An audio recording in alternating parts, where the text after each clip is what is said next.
وعلى أخوتنا فيه،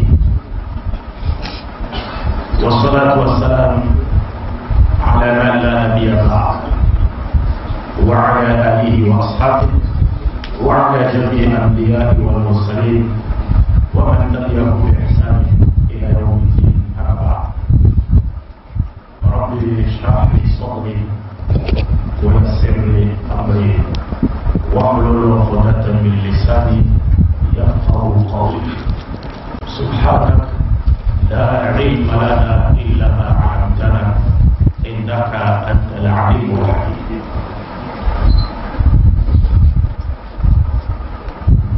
Chers frères et sœurs en islam,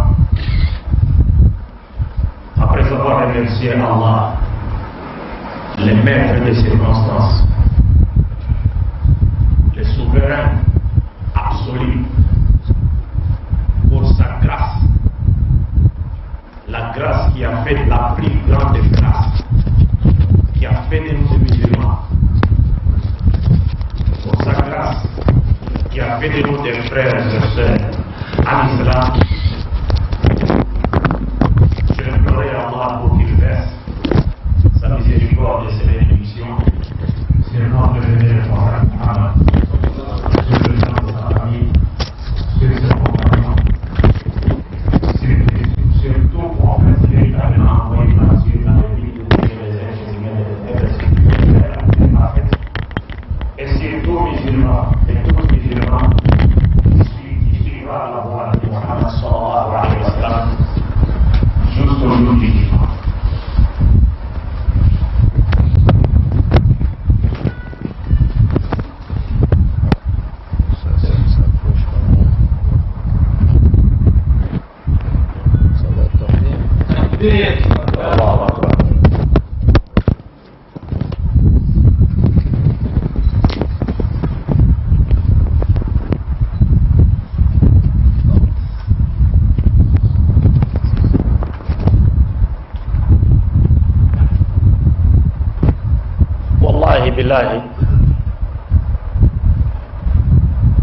Ce n'est pas vous qui mourrez d'envie de nous voir, mais c'est plutôt nous qui mourrez d'envie de vous voir. Pourquoi? Comme l'a dit mon frère Abdul Malik, il n'y a pas de plus grande joie que de se retrouver aujourd'hui dans l'islam. Alors nous disions que les frères et sœurs cherchent à nous voir, alors qu'en réalité, c'est nous qui cherchons à les voir. Pourquoi? Parce que vous nous avez donné la joie de nous sentir aimés par des frères et sœurs, rien qu'en Dieu et pour Dieu. Il n'y a pas de plus grande joie que celle-là.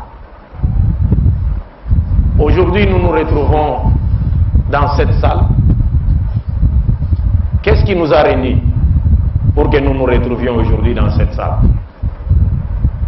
Nous n'avons été réunis que par deux paroles. Nous ne retrouvons que sous la bannière de deux paroles. La ilaha illallah, Muhammadur Rasulullah. Takbir. Et sous la bannière de ces deux paroles, le meilleur d'entre nous est celui qui craint Dieu le plus. Dieu ne voit pas les Burkinabés, les Congolais, l'Algérien, les Marocains, non. Le prophète Mohammed sallallahu alayhi wa sallam a dit: l'arabe n'est pas supérieur à un autre être humain, et un autre être humain n'est pas supérieur à un arabe. Un blanc n'est pas supérieur à un noir, un noir n'est pas supérieur à un blanc, qui est par la piété. Le meilleur d'entre vous est celui qui craint Dieu le plus. Vous voyez notre aîné, Cheikh Ahmad Simozorag, je ne l'ai jamais connu physiquement avant cette rencontre. Mais à travers l'internet, je lis ses publications et je lis son histoire. Comment il était arrivé au Burkina Faso? Il n'était pas là avec moi, mais Dieu me voyait. Fawqa sab'a samawat. Quand je lis un résumé de son histoire sur internet, avec tout ce qui lui était arrivé, les voulmas dont il était victime, j'ai pleuré, alors que je ne l'avais jamais vu. Simplement parce que je savais qu'il était dans le chemin de Dieu et pour le bien-être des musulmans. C'est pourquoi quand je suis arrivé, étant donné que je ne les connaissais pas, je me suis directement assis. Je ne savais pas. Mais quand le frère s'est mis debout et a dit, le Cheikh Ahmed Simozera, j'ai dit, pardon, ça c'est Cheikh Ahmed Simozera. Je me suis aussitôt levé pour aller vers lui. Et je n'ai pas pu me retenir. Je n'ai pas pu me retenir. Pour Dieu, rien que pour lui et en lui.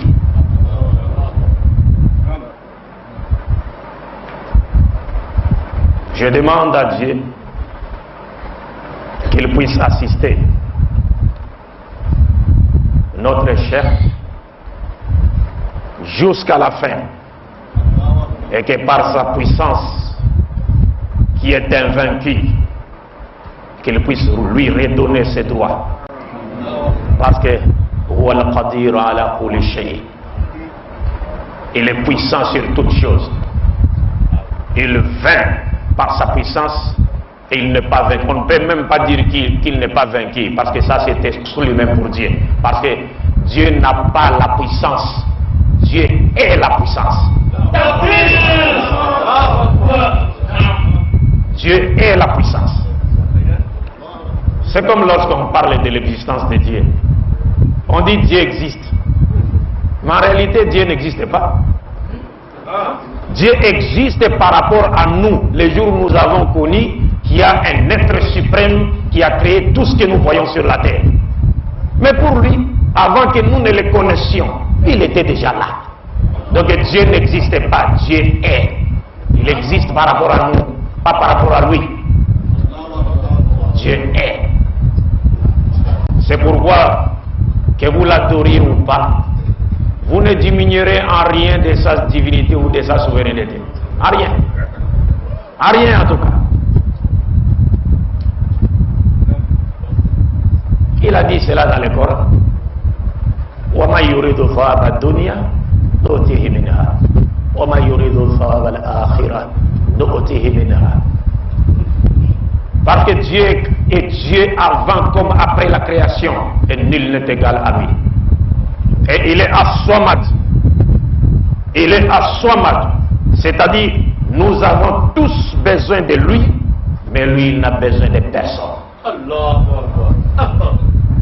C'est pourquoi dans un hadith aussi, Dieu nous dit, si vous les êtres humains et les djinns, vous vous rassembliez quelque part, et chacun de vous fait une demande, je répondrai favorablement à la demande de chacun de vous, et ce que je vous donnerai, comparativement à ma richesse, serait comme une aiguille qu'on a trempée dans l'océan, et l'eau qui s'est attachée à l'aiguille là, c'est ce que je vous ai donné, et l'océan qui est resté, c'est cela ma richesse.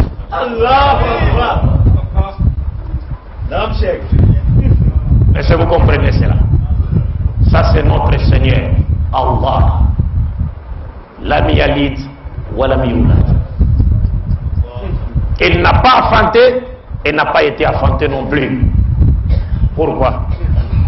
Parce que chercher à avoir un enfant, c'est avoir des besoins. Or Dieu est au-dessus des besoins. Nous avons besoin d'avoir des enfants pour perpétuer notre race, ou pour gérer nos affaires après notre mort, ou aussi un jour nous tomberons malades, ces enfants vont veiller aux côtés de nous à l'hôpital, ou encore si on deviendra un jour avec le phénomène, ces enfants nous prendront par la main pour nous amener à la mosquée.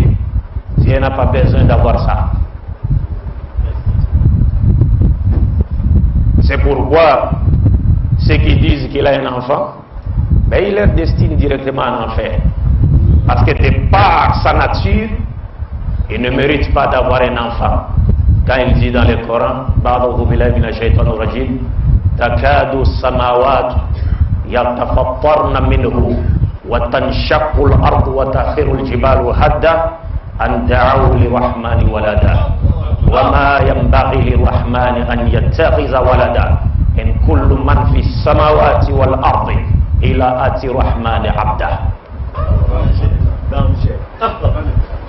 Mais sans faut que les cieux tombent sur nous, que la terre explose. Pourquoi? À cause de cette mécréance qui consiste à dire que Dieu a un enfant. وَمَا يَنْبَغِي لِلرَّحْمَنِ أَنْ يَتَّخِذَ وَلَدًا. Le frère Abdul Malik a dit, est-ce que nous méditons vraiment sur l'attribut de Ar-Rahman? Ar-Rahman qui donne aux méchants comme aux biens ici sur la terre. Vous pouvez ne pas l'adorer. Vous vendez au marché avec un musulman qui prie 5 fois par jour.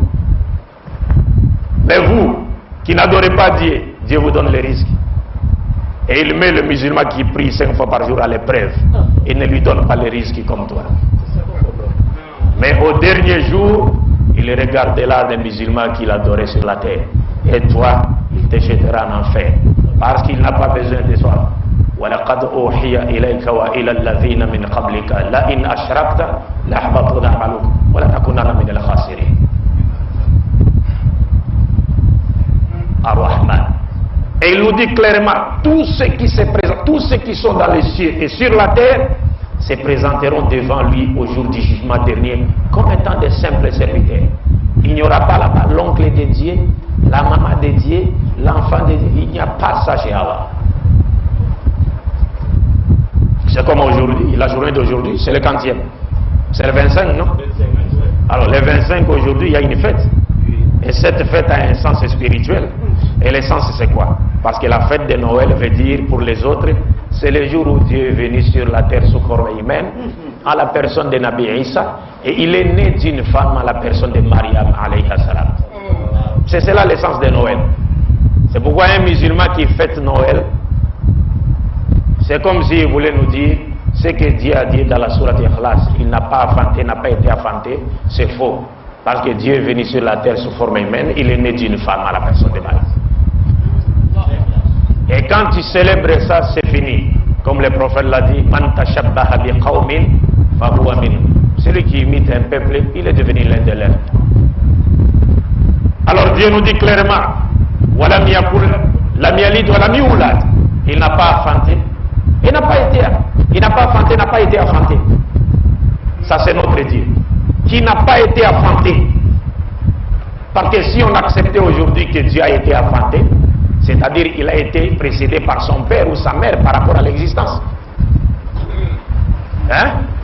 Si on acceptait que Dieu a été enfanté, c'est-à-dire il a été précédé par son père ou par sa mère par rapport à son existence. C'est-à-dire il y a quelqu'un qui existait avant lui. Donc lui, il n'est plus al-awwal. Il n'est plus al-awwal.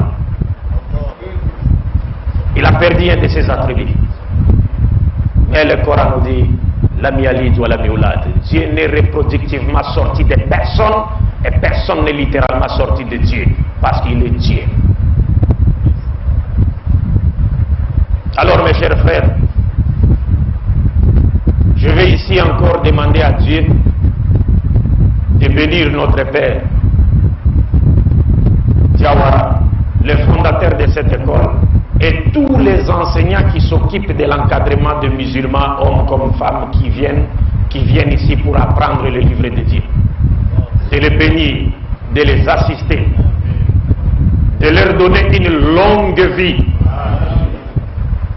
pour qu'ils continuent à être une fierté pour la communauté musulmane, et de faire de sorte que eux-mêmes et leur postérité respective soient une fierté pour tous les musulmans, du Burkina comme d'ailleurs, et que Dieu ne nous accorde à nous comme à eux la mort, qu'après nous avoir destinés à rentrer dans son paradis, accompagnés des champions de l'unicité de Dieu, Muhammad ibn Abdullah, sallallahu alayhi wa alayhi.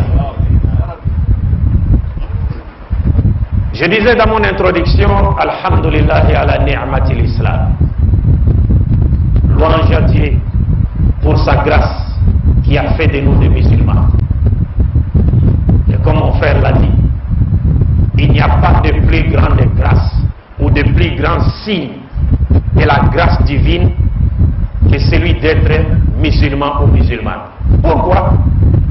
Parce qu'être musulman veut dire appartenir à la religion qui a été prêchée par tous les prophètes.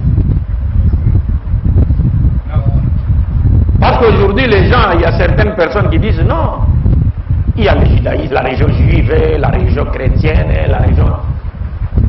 Les fondateurs, même ceux à qui on attribue l'initiative d'avoir fondé ces religions, ne connaissent même pas ces noms-là. Ils ne connaissent même pas ces noms.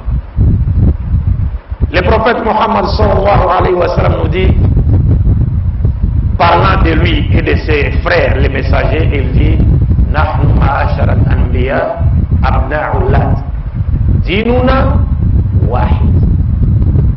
Le prophète nous dit, ça, parlant de lui et de ses frères, les prophètes qui l'ont précédé, il dit nous, l'ensemble des messagers de Dieu, nous sommes comme le fils, les enfants d'un même père, mais de mères différentes.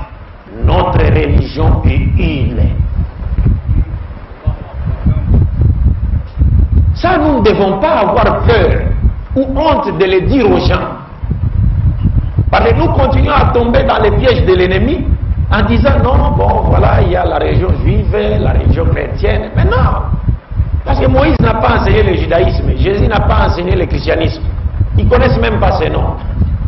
Nous, ce que nous devons dire aux autres, c'est que nos frères et sœurs, il n'y a qu'une seule religion qui a été apportée et prêchée par tous les véritables messagers de Dieu, mais que cette religion a connu plusieurs dispensations prophétiques dans l'espace et dans les temps.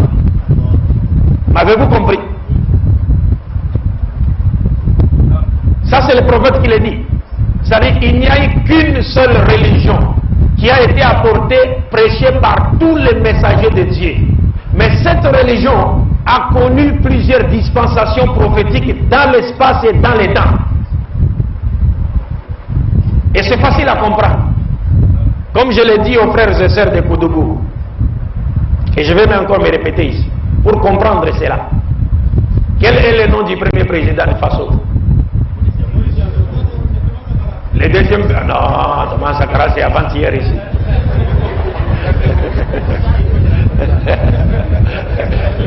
Laissez, frère. Allahu Akbar. En disant que le frère a été pressé pour répondre. Donc il n'a pas compris la question, parce que la compréhension de la question est la moitié de la réponse. Takbir. Alors, quel est le nom du premier président? Le nom du second? Du troisième? Quatrième? Cinquième?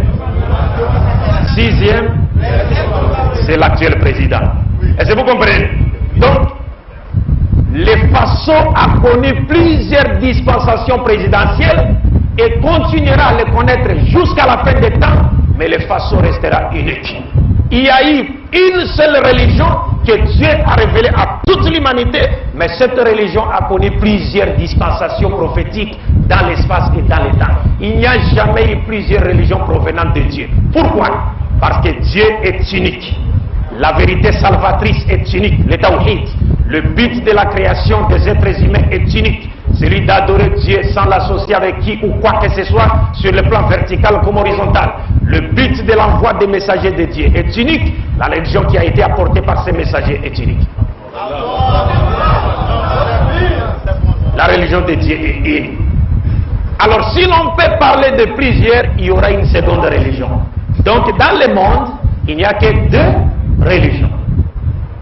Dans le monde, sur la terre, nous n'avons que deux religions. Qu'est-ce que Dieu dit dans le Saint-Coran? Il dit, nous avons créé l'homme. Et puis nous l'avons dirigé sur la sabil. Et puis Dieu dit quoi? Imma shakiran wa imma kafura. Il n'y a pas troisième. Donc il n'y a que deux religions. La religion de Dieu s'appelle l'islam, qui signifie soumission à sa volonté, et qui a été prêché par tous ces prophètes, parce que tous, à leur époque respective, invitaient leur peuple à se soumettre à la volonté de Dieu. C'est pourquoi vous verrez même Nabi Issa, Jésus-Christ, la paix de Dieu soit sur lui. Quand il est venu, il a dit aux Juifs, ne pensez pas que je sois venu faire ma volonté, mais la volonté de celui qui m'a envoyé. En d'autres termes, il voulait leur dire, je suis venu ordonner ce que Dieu a ordonné, interdire ce que Dieu a interdit, aimer ce que Dieu aime, détester ce que Dieu déteste, et manifester réellement la volonté de Dieu sur tous les plans de la vie. Il était musulman, soumis à la volonté de Dieu. Donc c'est cela la religion de Dieu. Mais maintenant l'autre c'est quoi? C'est la religion du diable, d'Iblis. Donc le but c'est quoi? Le but est de détourner l'humanité de la voie de qui?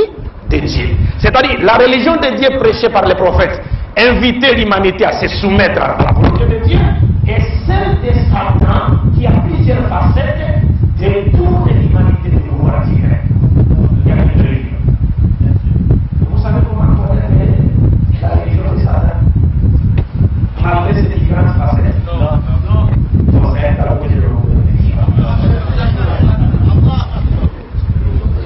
Donc, la religion de Satan, Iblis a plusieurs facettes. Et elle fait apparaître en plusieurs endroits portant différents noms. Mais c'est la même religion. Donc l'objectif est de détourner l'humanité de la voie de qui? De la voie de Dieu. Est-ce que vous comprenez? Comment la reconnaître? Malgré ces multiples facettes. Vous savez, Dieu nous dit dans le Coran, lorsqu'il a envoyé ses messagers, il dit au prophète Muhammad sallallahu alayhi wa sallam, وَمَا أَرْسَلْنَا مِنْ قَبْلِكَ مِنْ رَسُولٍ إِلَّا نُوحِي إِلَيْهِ أَنَّهُ لَا إِلَهَ إِلَّا أَنَا فَاعْبُدُونِ. Donc le verset de monde de l'événement est l'objet principal de la mission de tous les prophètes qui sont passés avant Mohammed. Du premier Adam au dernier qui est Mohammed, l'objet principal de leur mission était le même, celui de faire quoi? D'inviter les humains à reconnaître et à tester l'unicité absolue de Dieu, et ensuite à adorer Dieu sans l'associer avec qui pour quoi que ce soit dans sa souveraineté, dans ses attributs, dans son adoration. Et amener les vies vertueuses fondées sur la volonté de Dieu, sur la volonté de Dieu, sur le plan vertical et horizontal. Pas seulement ça, et à faire de sorte que la loi de Dieu puisse triompher sur toute la terre au détriment des systèmes politiques inventés par les spectateurs païens qui les profitent des capilles de minorité qui ne sont pas fortes et qui prennent l'avantage de 90% des richesses du monde, alors que toutes ces richesses sont proportionnelles telles que Dieu les avait créées, sont proportionnelles à tout le peuple de la vie.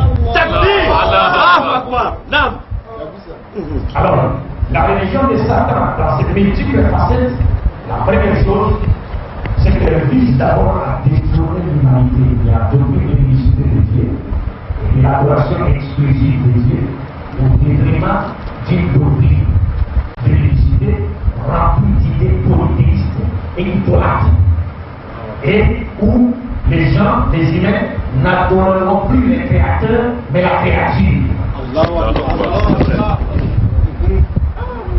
Est-ce que vous comprenez? Donc, nous musulmans, nous avons une grande charge. C'est pas pour rien que Dieu dit Kuntum khalaquna ukhrijat lin-nas ta'muruna bil ma'ruf wa tanhauna 'anil munkar wa tu'minuna billah. C'est pas pour rien que Dieu. C'est une grande charge. Alors, donc, pour les alliances, parmi les signes pour les réunions, aujourd'hui, nous voyons au moment où nous sommes en train de parler, alors ils sont en train de parler de l'énergie. C'est vrai.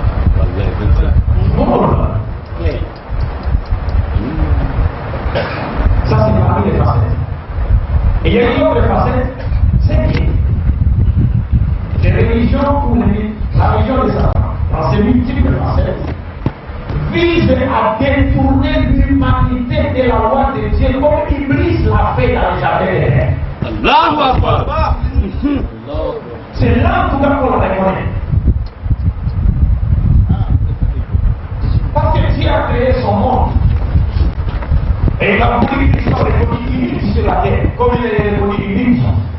cavalier céleste.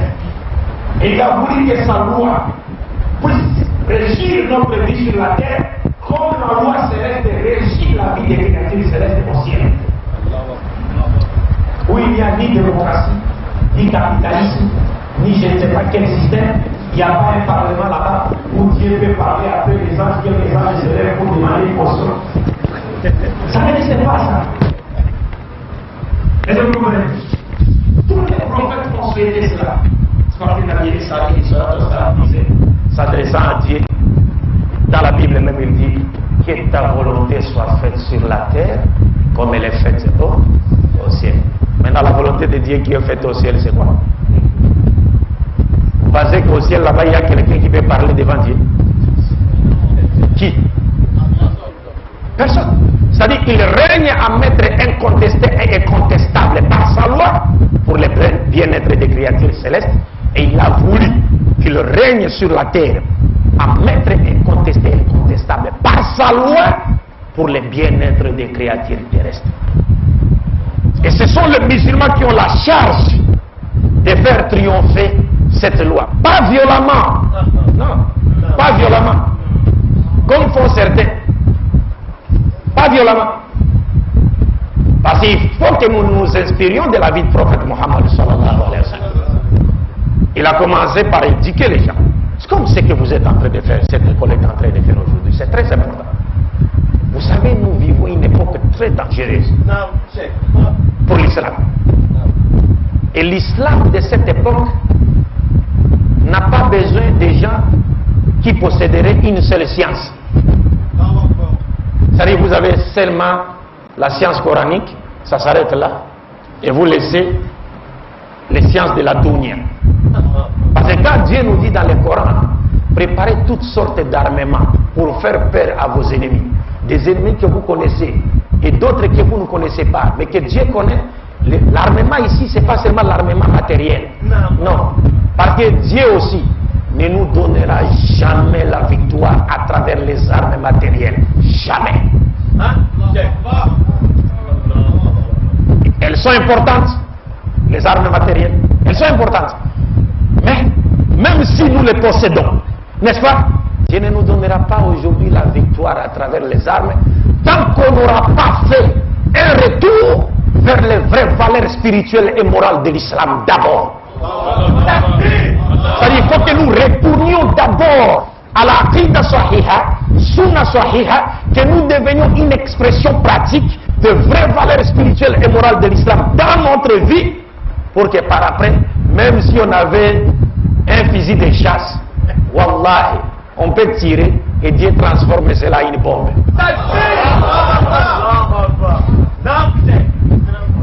Parce que notre relation avec Dieu sur le plan vertical est correcte. Mais à quoi bon servirait à un musulman, par exemple, de lire le Coran, mais il trahit le Coran? Vous savez, parmi les formes d'adoration, parmi les meilleures formes d'adoration en islam, le prophète a dit dans un hadith, Afdal ibadat ummati qira'atul Qur'an.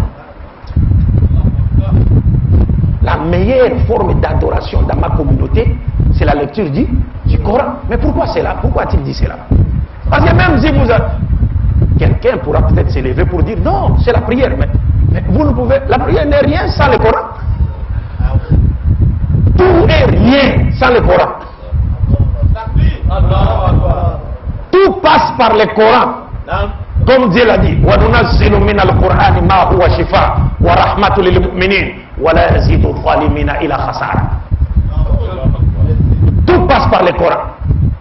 Mais imaginez aujourd'hui, nous musulmans, qu'est-ce que nous sommes devenus aujourd'hui? J'ai été content d'entendre qu'il y a, comme quand les frères parlaient en disant, aujourd'hui certains ont fait du Coran leur compagnon.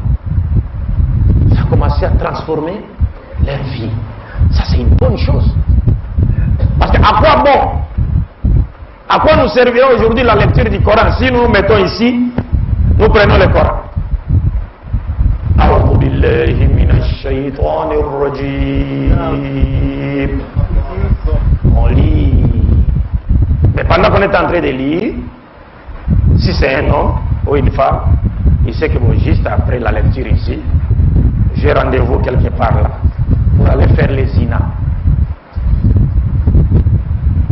Mais tu as dit, alors quand il dit ça, Iblis est à côté. Regardez mon ami là. Il est en train de demander protection à Dieu contre moi. Pourtant, juste après la lecture, je serai avec lui dans son coin là. Tu as fait quoi? Tu n'as rien fait. C'est pourquoi on dit وَمِنَ النَّاسِ مَنْ يَقْرَأَ الْقُرْآنَ وَالْقُرْآنِ يَلْعَنُهُ. Il y a des gens qui lisent le Coran, mais le Coran les maudissent au lieu de les bénir. Parce qu'ils lisent le Coran, que Dieu nous en préserve et fasse de nous mettre dans le nombre de ceux qui liront le Coran et la mettront en pratique. Parce que le prophète Mohammed sallallahu alayhi wa sallam nous dit, quand on lit le Coran, cette lecture doit être transformatrice pour nous-mêmes. C'est pourquoi il dit, voilà l'hadith dans lequel le prophète dit, khayrukum man ta'allama al-Qur'an wa 'allamahu. Donc l'hadith, comme le prophète l'a dit, Dieu lui a donné l'éloquence. Il peut dire un mot, mais qui peut revêtir plusieurs sens. Oui, il est meilleur, celui qui a appris le Coran, il l'a appris aux autres. C'est bien.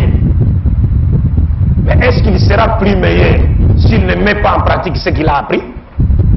Par exemple, tu apprends, tu enseignes aux autres, mais tu t'oublies toi-même. Tu apprends le Coran. Dieu dit il faut respecter les engagements. Tu dois à quelqu'un 10 000 francs. Il vient chercher ces 10 000 francs. Tu lui dis, Wallahi, demain, Inch'Allah, pendant Salat al-Maghrib, tu auras tes 10 000 francs. Tout en sachant que tu ne paieras pas cette dette et tu te caches derrière Inch'Allah pour juste faire de sorte que les frères puissent répartir. Donc celui qui lit le Coran, le meilleur, les savants disent encore, le même hadith veut encore dire خيركم من تعلم القرآن وعلمه.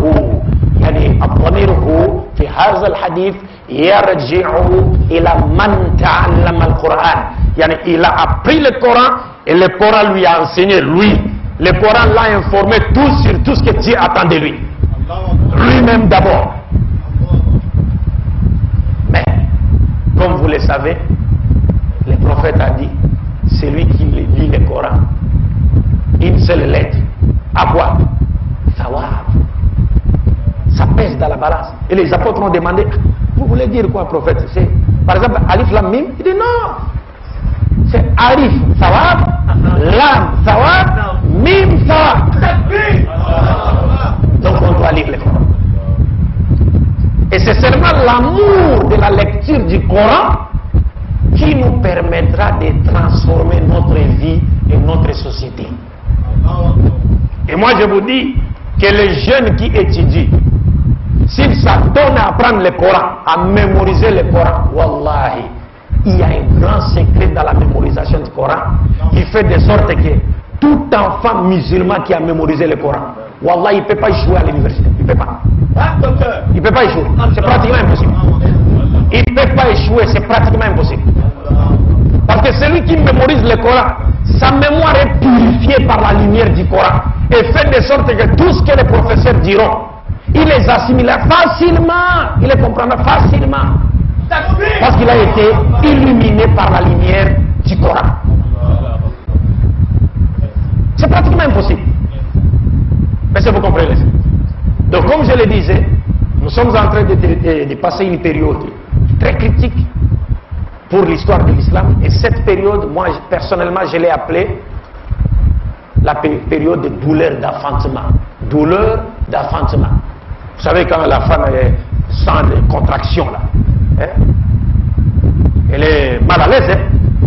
Mais après elle va faire quoi? C'est-à-dire quand l'enfant sort comme ça, la première chose, on coupe le cordon ombilical, elle demande aussitôt à l'infirmière, donnez-les. Elle commence à sourire.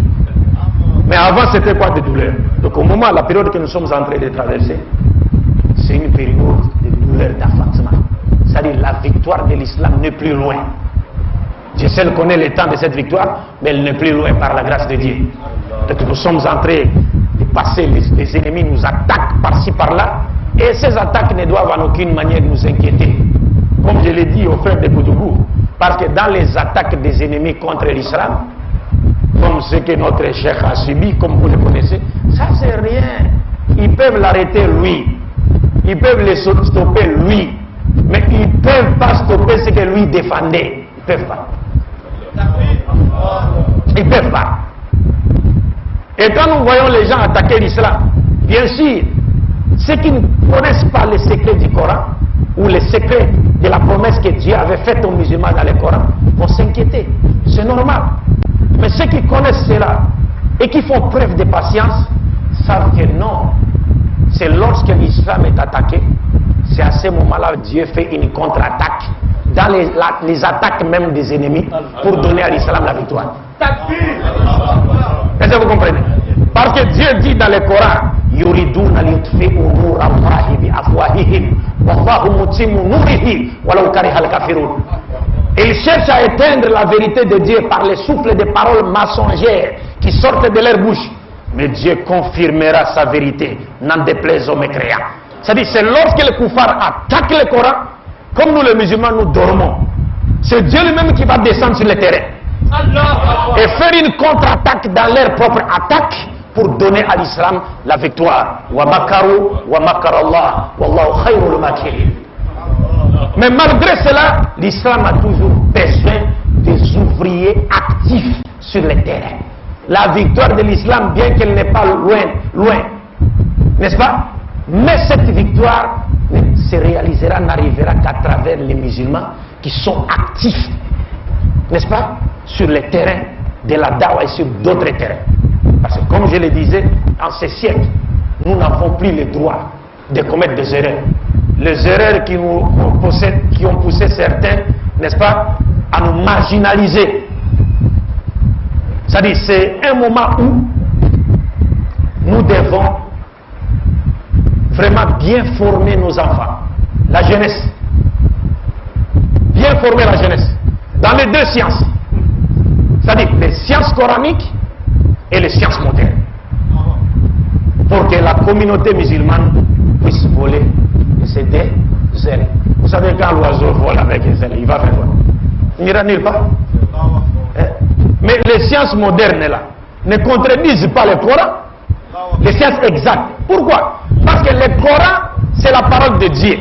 Et tout ce que nous voyons sur le plan scientifique, toutes ces réalisations, c'est quoi? C'est l'acte de Dieu. Est-ce que l'acte de Dieu peut être en contradiction avec la parole de Dieu? Non. Mais il ne faudrait pas que les musulmans dorment. Parce que si les sciences modernes, c'est pour l'organisation, n'est-ce pas, mécanique, pratique de notre vie sur la terre, mais lorsqu'on a les sciences islamiques, on saura maintenant donner une orientation spirituelle à toute notre entreprise sur la terre. Et le prophète Mohammed sallallahu alayhi wa sallam nous disait quoi?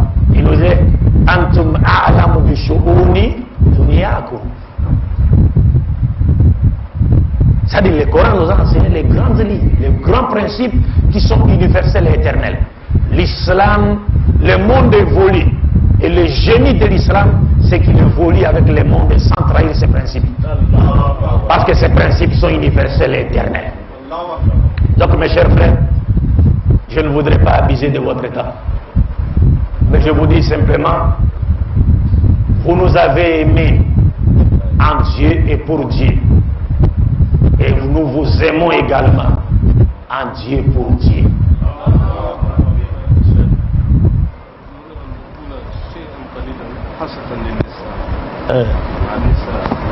Ah oui, ça va. Ok. Et on m'a rappelé un point important par rapport à nos soeurs. Vous savez, c'est plus qu'important, parce qu'il ne faudrait pas. Aujourd'hui, l'homme musulman, comme la femme musulmane, sont comme les deux ailes d'oiseaux. Wallahi.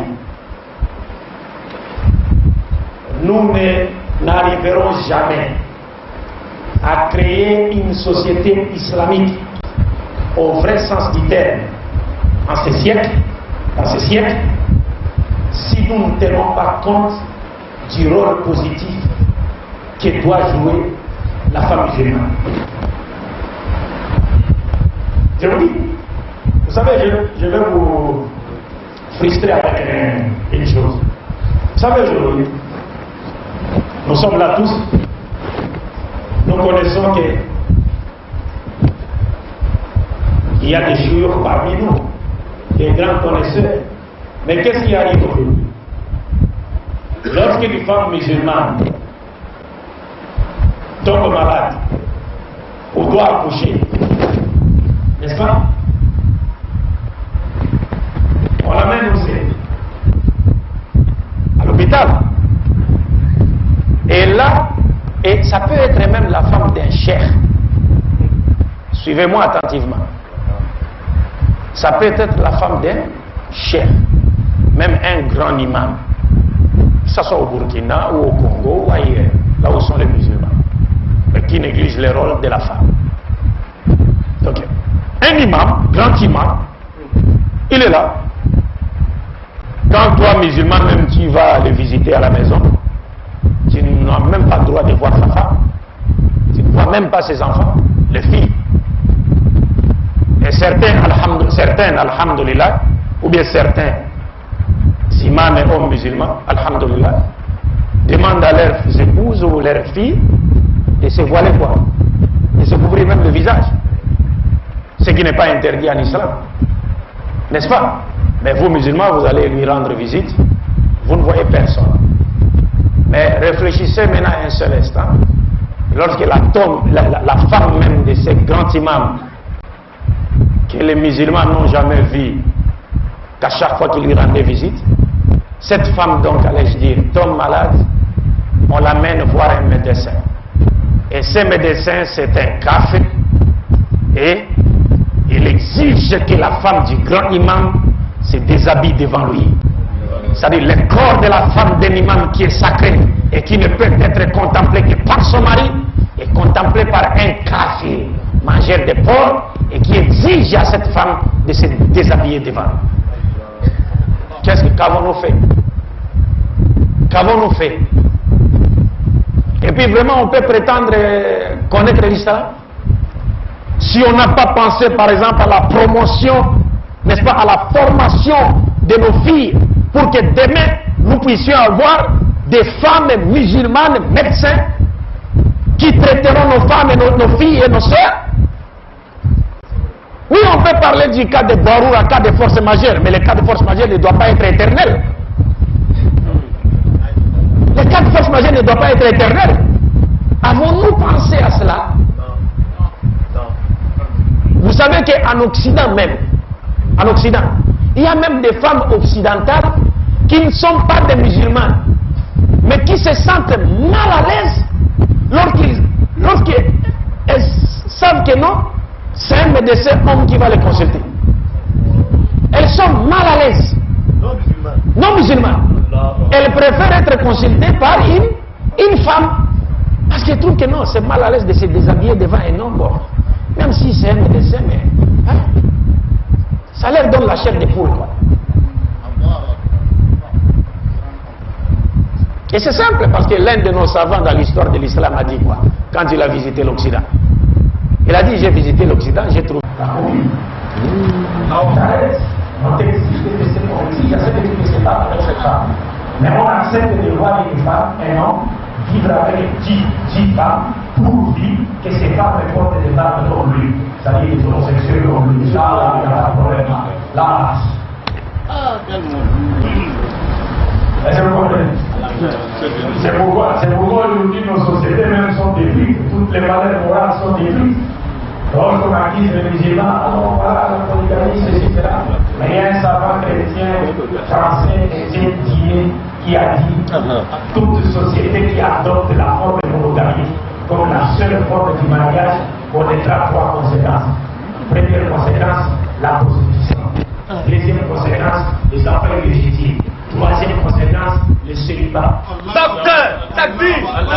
Mais parce que s'il y a par exemple 6 millions de femmes et 2 millions d'hommes, et les 2 millions épousaient chacun une seule femme, il y aura encore 4 millions de femmes qui resteront célibataires. Où iront-elles? Quelle est la solution que l'Église donne?